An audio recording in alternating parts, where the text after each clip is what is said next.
necessary to get myself to do something outside during the work week.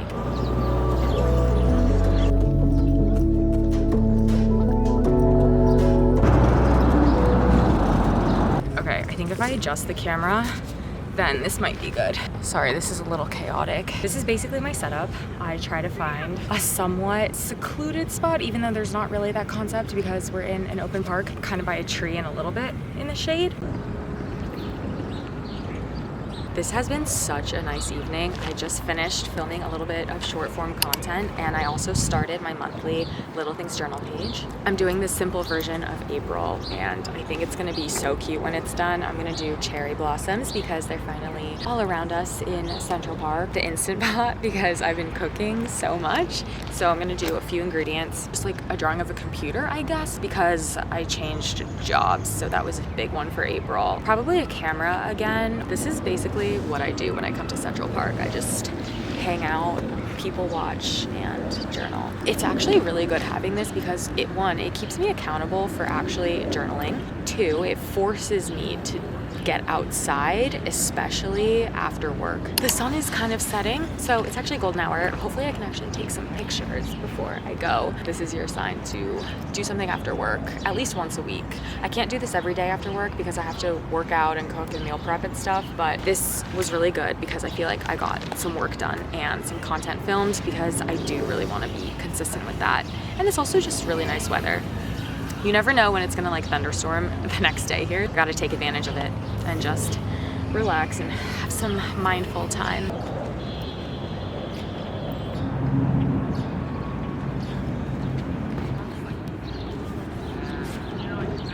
I'm gonna enjoy golden hour for a few more minutes, probably try to do another doodle in this page, but other than that, this was much needed. It has been already a long week and it's only Wednesday.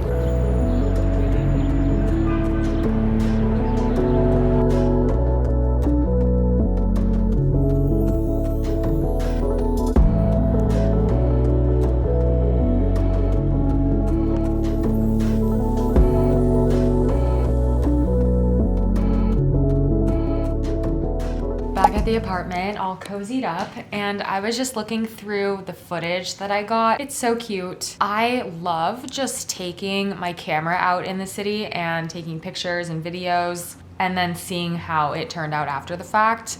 Like, post-production is one of my favorite things. I would say that if you want to get into content creation, social media, whatever, I feel like you really do have to love the editing process. I mean, that's not necessarily true of everyone. I just think that it's like one angle to think about. But for me, I have always been obsessed with cameras and photography ever since I was literally a little kid. Like, there are baby videos of me saying, I want to see the camera, I want to see the camera. It's just like always been around, and I feel like I truly am the epitome of you are your inner child. It's just the thing that makes me feel the most like creative in myself. I'm so glad that I took the time to do that. That definitely does not happen consistently every week, but I think it's a good reminder that doing these things that can give, I'm gonna call it like micro joy. Hopefully it's more than that. It's just a good way to break up the week. Now I'm gonna sign off for the night and watch Top Chef. So happy that it's back. Good morning, it's Thursday. I have this little jacket on from Bloomingdale's. Last night was so nice just being in Central Park, and tonight though, I need to go on a run because I really need to be more consistent with that. I did cross country and track in college, so in the back of my head, I'm always like, I should be at that level, but I'm just not because that was 8 years ago. Tonight after work, straight to the gym, run. I can't believe it's Thursday already. Like, literally the weeks are going by. I started the April monthly Little Things journal page last night in the park, which I think is good because it's gonna be the end of the month before I know it. I've been trying to be a physical reader on the subway. I have this New Yorker. I have a subscription now, but the articles are so dense that I feel like this is gonna actually take me a little bit to get through, but bringing this on the subway.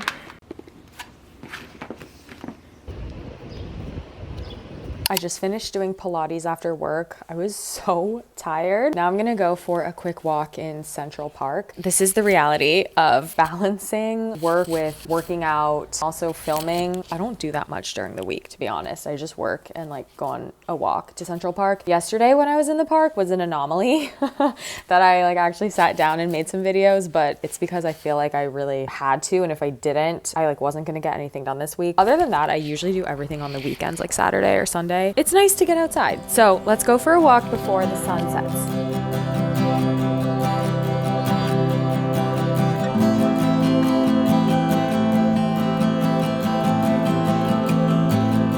I actually have not been to this fountain in probably years. I'm not even kidding. I'm really glad that I took the time to go on this walk. I was so tired. I was not going to, but I called my mom and the weather is so gorgeous. I took off my second layer. I love golden hour here. It's so nice that New York has this huge park. I was thinking that like there's no other city where you have as big of grounds like this with meandering paths. Well, I guess the only other comparison I could make is Paris. Yes, I studied abroad in Paris for 3 months in college. Other than that, I mean, so I grew up in Los Angeles, and obviously we have the beach and a bunch of hiking trails, but I feel like those are harder to access, and the beach is like one straight line.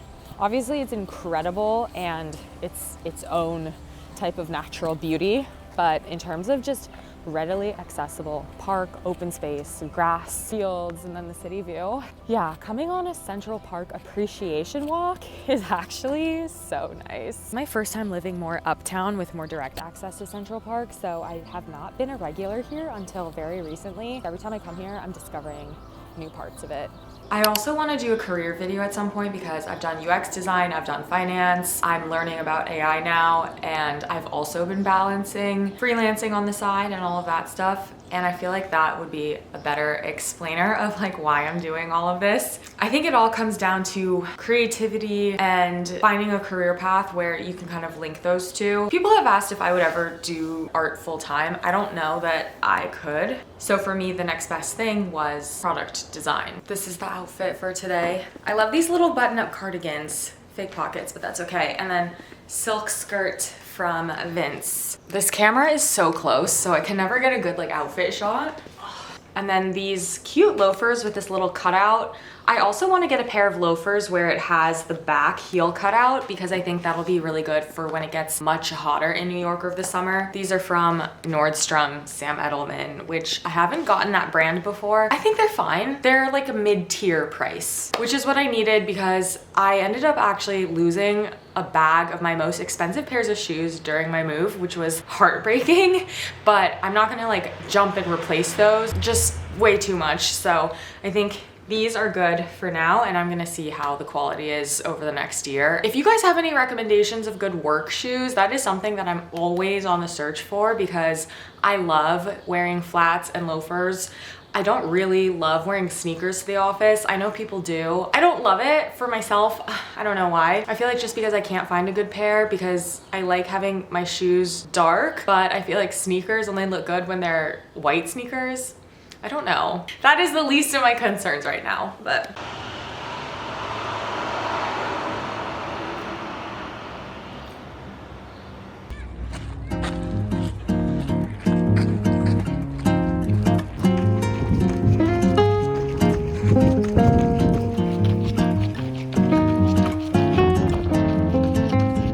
Apologize that my camera lens is so close up. It's only a 28mm. It's really hard for these like outfit pictures, and then the lighting back here is very orange, but okay. I'm going to dinner tonight and I wish that my outfit was a little bit more festive. I have this vest top from Madewell. I think it would be a lot better if it's cinched in. I don't know if I need to get it tailored or something. Rag & Bone jeans that I showed in my last video. This belt is actually from Amazon. Okay, I'm moving the camera down on the staircase for the shoes. My Vince leather flats. And then for my jacket, I don't know whether I want to go with this brown suede leather one. I just don't know if this is the vibe. But then this green, also Rag & Bone jacket that I have is more on the casual side and it's a little bit more cropped. I don't know if it's gonna look weird with the vest situation. And I also wear this jacket so much that I feel like it's kind of boring. Yeah, I don't think I just feel like the proportions are not right. Everything is just like very confusing. Okay, I actually do have to run soon. I think I'm just gonna go with this one. I guess this is just an oversized outfit day. And then because I'm bringing my big camera that I'm filming on, I'm using this Alexander Wang purse. Again, very on point with the oversized theme for tonight. I'm excited to get dinner though, because again, I have not been out to a restaurant with a group of friends in a really long time, an embarrassingly long time. Can't even talk. Time to go. I haven't been downtown in so long.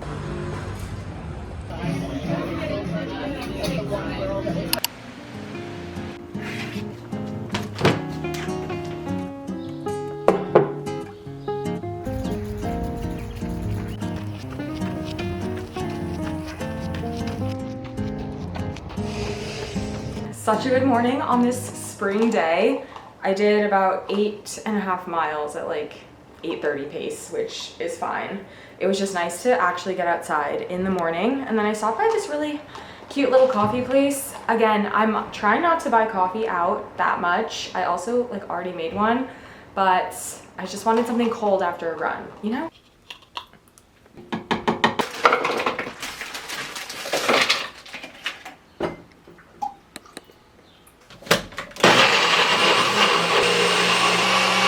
I actually saw this tip on TikTok. If you have coconut milk and then you pour it into a container like this, pour the smoothie into the container so that you get extra coconut milk. Okay, looks a little bit weird, but it's cherries, berries, banana, coconut milk, almond milk, and then a splash of tart cherry juice.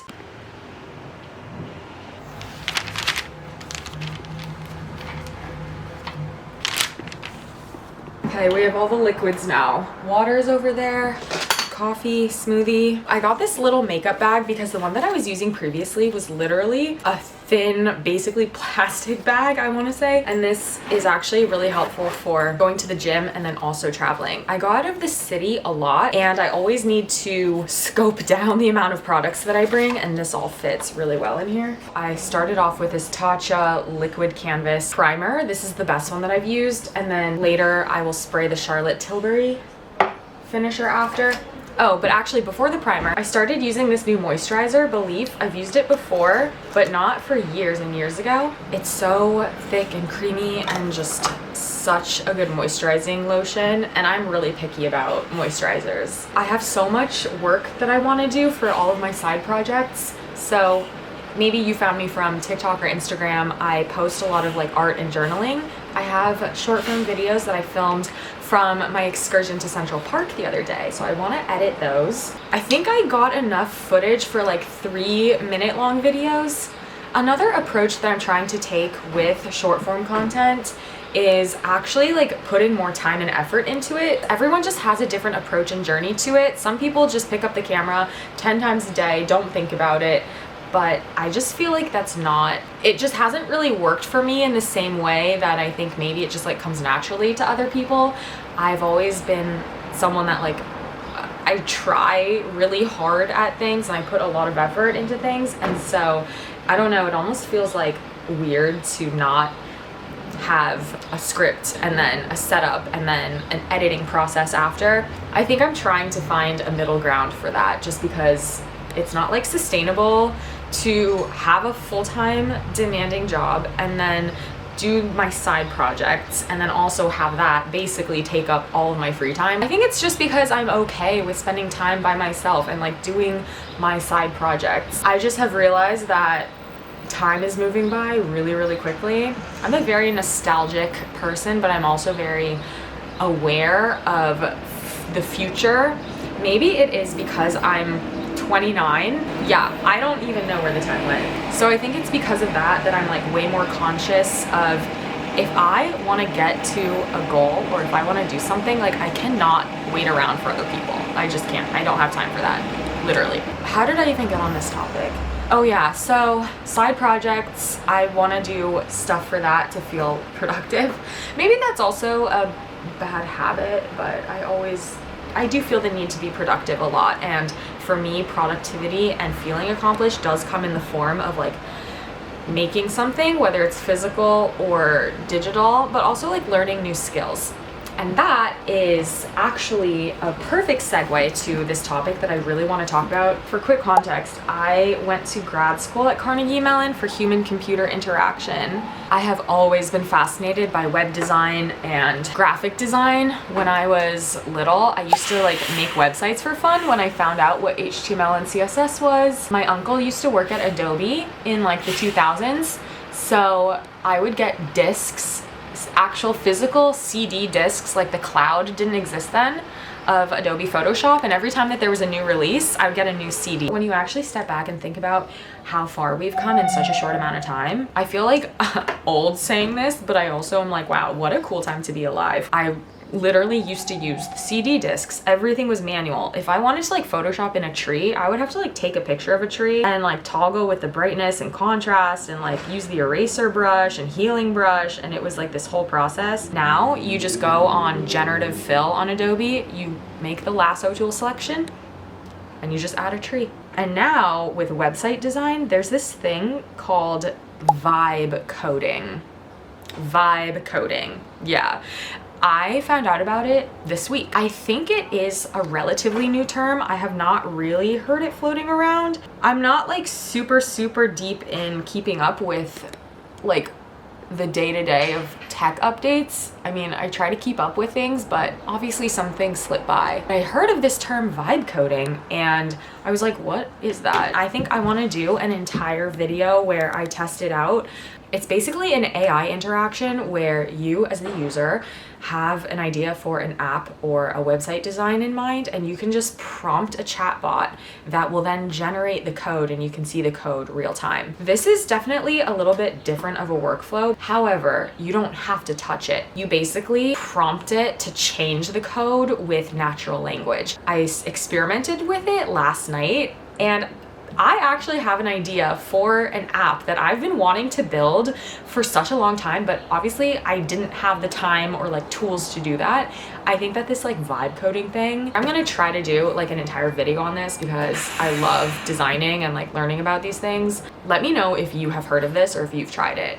Some of the main vibe coding AI product generating apps are V0 by Vercel, bolts.new, cursor.ide. That one is like more coding forward and heavy. Replit, which I tested out last night. I think the prompt that I gave it maybe have been too complex because it errored out a lot, so I need to play with it more. I know I'm missing some, like there are so many others. So that's what I'm really fascinated by right now. I think Bolt is the one where you can actually import your files directly from Figma and give it some reference images. I think V0 can also do that. But yeah, what an exciting time for technology. If you are not on the AI bandwagon yet, and if you're not using ChatGPT for your everyday life, yeah, I'm gonna be one of those people that is gonna say you're missing out. You have to make sure that you're being thoughtful about how you use it to harness the power of it, if I may say that. I also have several issues of The New Yorker to get through from the past month because I was traveling, and so when I came back, these were all stuffed in my mailbox. I'm trying to read this on the subway. I have made it looks thin, but the text, it's a very text-forward publication, which is really good. This one is about Mexico's president, which I have not looked into before. Wow. So I also want to read more of The New Yorker. Wow, it just started aggressively pouring rain completely out of the blue. Tonight is actually a perfect night to cook again. Once again, I am gonna be an Instant Pot advocate, probably for the rest of my cooking journey. I have the chicken browning right now, and then I'm gonna put in this organic chicken broth. Let it pressure cook. After I add the aromatics, of course, I got the butternut squash started because that takes the longest to cook. The broccoli and bell pepper I'll put in when I put the Instant Pot on because that only takes like 30 minutes. The timing of everything is still something that it's so hard for me to get down, but it makes eating it so much more enjoyable when it all comes out at the same time.